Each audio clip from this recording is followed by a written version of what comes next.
If you know what these are and you want to see some pot-bellied plutocrats destroying them in the forest, then you're watching the right video.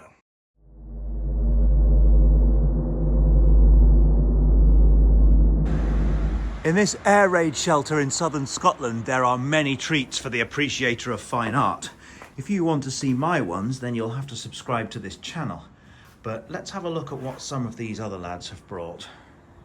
Some citrus colours there as a clue, and what looks like a Odyssey brake booster. One of the cartel has converted this corner of a remote Scottish Airbnb into a mobile service course. He assures me that the juicy stuff is hidden in his truck, so all of this, I guess, is just junk. Let's see how many of it actually ends up on a bike and getting ridden tomorrow. This, by the way, I'm not allowed to look at, so it had better be good. All the parts to build these are in the truck. Somehow I doubt these are going to see trails this weekend. So I've gone to make a brew and I couldn't find any milk, but I did find an XT bottom bracket and some seat posts. Never mind strip clubs and casinos, this is how these lads live when their wives aren't looking. So if we're having a concours d'élégance, then I can't see any bike beating this one. It's absolutely beautiful. Anyone that had the Team Rally posters on their walls back in the early 90s of Barry Clark, Adrian Timmis and Caroline Alexander would be familiar with this, the Dyna-tech Pro, which is the absolute top of the range frame from 91, which had Suntour XC Pro on it, these self-energizing brakes here. This is the full XC Pro micro drive group set. Box fresh, of course. This gentleman built the bike about an hour ago. Including the Michelin Highlight hot tyres, which look stunning but will probably kill him. The upgrade to some ceramic rims there. What else is of note? Titanium USE seat post, probably no less homicidal than my alloy one. So let's see which of us dies first. With the tie-railed Veta SL saddle. And also, here's a jewel, a titanium Gervin flex stem with, of course, the built-in handlebar, which has some judicious extensions bolted in underneath these Odi grips, which may also shear off at some point in the ride, causing a fatality, so stay tuned for that. Also never before seen on camera, the 1991 Team Marin twins. Everybody knows that's how you pronounce it. This one's mine. You'll all have seen this one, and I think it's, of course, the most stunning bike I've ever owned. It notably weighs significantly more than the titanium equivalent. The titanium one was also a hell of a lot more expensive back in the day, because in those days they didn't have the tooling and the technology to actually manufacture with titanium anyway, other than at extreme cost. So the result was that these top-end bikes cost a fortune, but you had to have one. You weren't a real bike brand unless you had a top-end Thai bike. Is this bike lighter than mine? Yes. Is it faster than mine? That remains to be seen. 4 juicy oranges here from 1989 through to 1991, including this aluminium O here. These are beautiful, very rare. My favourite thing here is the negative rise stem, which is going to hurt its rider's back. Also the fact that these aluminium frames do have a life expectancy. This one at its age is expected to crack any day. Fingers crossed it could be today. One-piece bar and stem combo like on the titanium flex stem. In fact, there's 2. There's a black one here. This one amuses me just because of how narrow the handlebars are. The handling of this is going to be ridiculous. Early pace fork and pace chain rings. There's a rarity. Never really talked about oranges on my channel before. These were an impossibly unattainable object of desire. These late 80s ones were way out of range of anybody other than a pro rider. They arose from the ashes of the Tushingham windsurfing brand, and the earlier bikes that looked like this in the mid to slightly later 80s would have been branded Tushingham, and then up popped orange. And these clockworks, my God, this is a desirable piece of kit. The clockwork orange obviously is the one that everyone might remember. This lemon one, for some strange reason, nobody bought. I personally think it looks cooler. I love all the black Dior and XT components. What I don't love is the fact that on an 80s bike, he's put a 90s saddle. And for that reason, we're going to have to chuck this one in the skip. This Lightspeed Piscar, by the way, has only been brought as a spare in case one of the old bikes breaks. It is itself about 20 years old, but that's not retro enough to be truly worthy of note, other than to say that it was reassuringly expensive back in its day, with some lovely Hope bits, and these titanium frames are genuinely lovely. I can guarantee that nobody else out on these trails today is going to be pedaling egg shapes. I'm the only one pushing a biopace, and look at this. Computer designed in '88. That's why it's better than yours. Tell you who's looking good today. I am. Nothing new there. But one thing is missing, and that's the shoes. Unfortunately, I have to make do with either Nike ACG or these kind of Adidas trail shoes, I guess you'd call them, which are modern, but at least they're mercifully a nice colour. One of the boys, though, has got the real deal. These Vittorias are from the same year as his bike, and I would steal them, but they're in some kind of comedy circus pygmy size. When did these first Camelbacks come out? It must have been late 80s, but I remember the day that they were announced in MB UK, getting my dad to drive around the north of England in his Sierra until we found a bike shop that sold them. So this must be one of the very first. One of the fun challenges for the weekend is the squeaky cantilever brake cup. Of course, it's possible to tune and tow in these brake blocks to stop them from squealing, but that's the sound of nostalgia. So whilst most of mine are perfect, I have tossed a couple of grenades in the van for my own amusement. Specifically these blighters, the scourge of the amateur technician. This is an original Aztec brake block, and when you get it wet, it sounds like a flock of geese. Yes! Oh, there it is. Woo!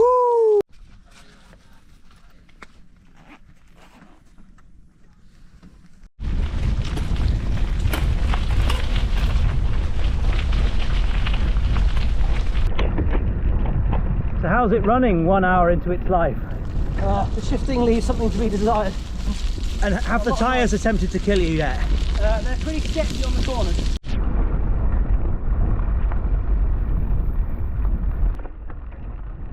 This is the Kiratree single track seen from the cockpit of the Team Marin, the steel one, not the titanium one. And I'll say right now with absolute conviction, this is my standout favourite bike of the entire weekend. I just don't know how they managed to make a bike so heavy go so quickly. I guess there's probably a lot to do with the geometry, the responsiveness of the steel frame and fork. Definitely the flex stem works on this style of single track, but also just the way it's set up. The tyre pressures were right, the gears were right, and I suppose there's a lot to be said for the fact that despite it being off the peg rather than custom, it happens to fit my freakish physique extremely comfortably, so I can ride it with real confidence.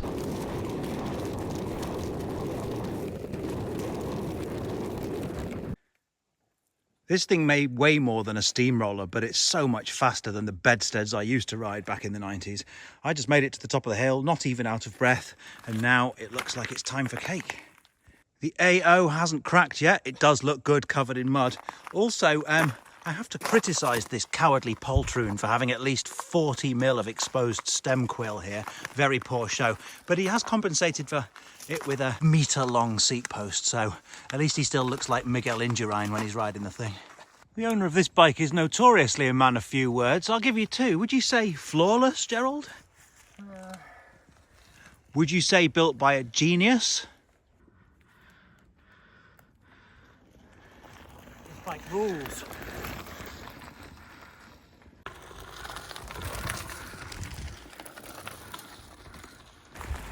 I wonder which of this morning's selection is the heaviest. I have a sneaking suspicion. Woo! Scales of truth. That's much easier.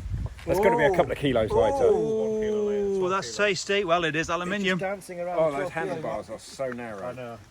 Scales of truth. See if all the titanium upgrades make any difference. Oh, yeah. It's the same as Okay, that. not bad. Yeah. There's a kilogram lighter. Now, I can tell you this is going to be a two-man lift. Oh my god. It's an 13 and a anvil. quarter. Woo-hoo-hoo. 14. Oh, it's over 14. Oh my god. Actually not regretting wearing modern shoes now. How did yours hold up, Jess? Make it talk, make it talk. Quick bike change and we're off to Del Beatty Forest, and this is the part of the day where everything starts to break, which is always my favourite part of any such adventure.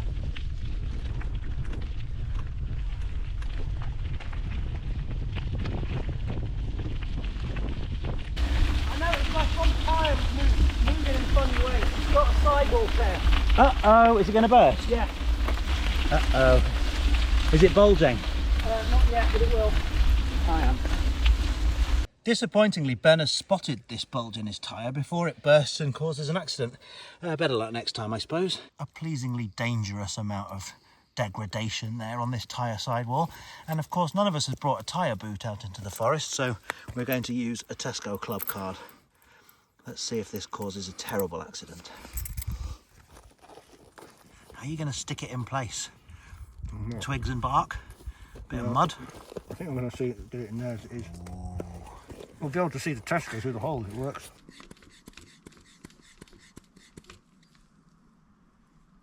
Yes, you can see the room. Tesco? Yeah, every little helps. Look at that, there's the Tesco club card.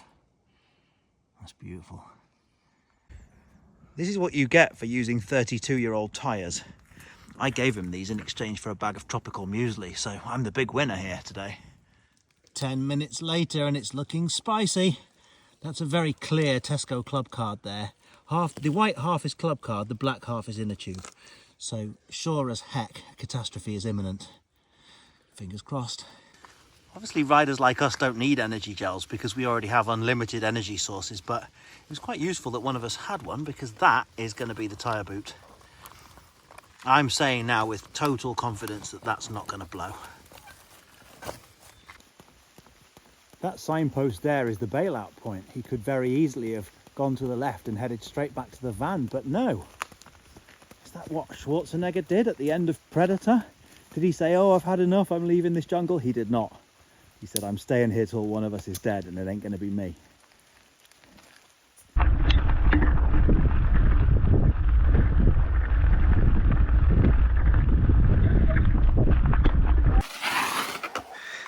If there's an award for exposed expanse of seat post, then I'm definitely winning it. Let's just say this thing feels as ridiculous as it looks. I can't believe when I was a teenager I'd saved up all that money for a custom built bike to my own spec and I went and spec'd a child size. I feel like I'd be safer riding a penny farthing. I can't believe I used to race this thing. In the primitive and unenlightened 90s we measured everything in inches and this one is a 19. At the time when I bought it I was 6'3". So that's why this thing looks like a circus clown's bike. Let's see if it hurts me today.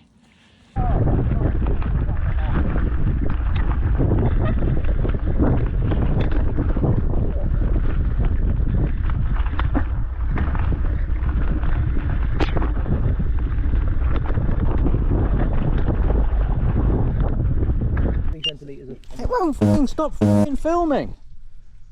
Piece of shit. Right, I'm going to pull the phone battery out. Oh, I've had that one before. Yeah. It won't fucking shut the... It won't stop. It will when I pull the battery. Never managed to catch the crashes on camera.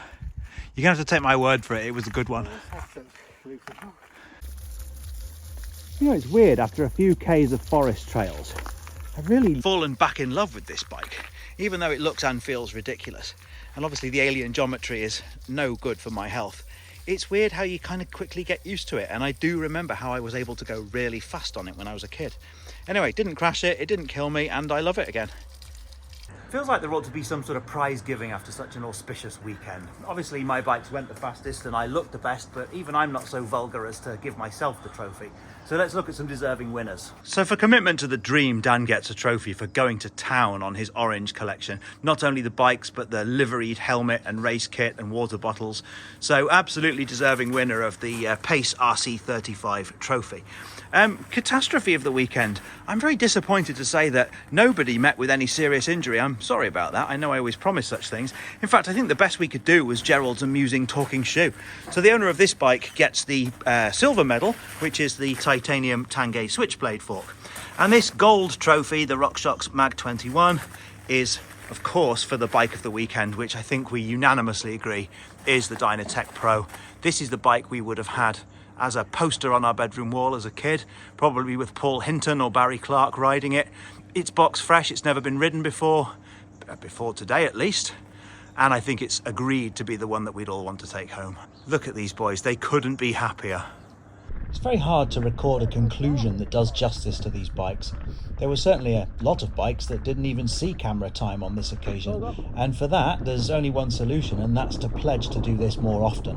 Certainly if you stay tuned to this channel, hit that like and subscribe and all the rest of it, then that's one thing I can promise, there will be plenty more. In the short term, stick around for some winter projects, and I'll look forward to, as always, chatting to you in the comments. Thanks a lot for watching.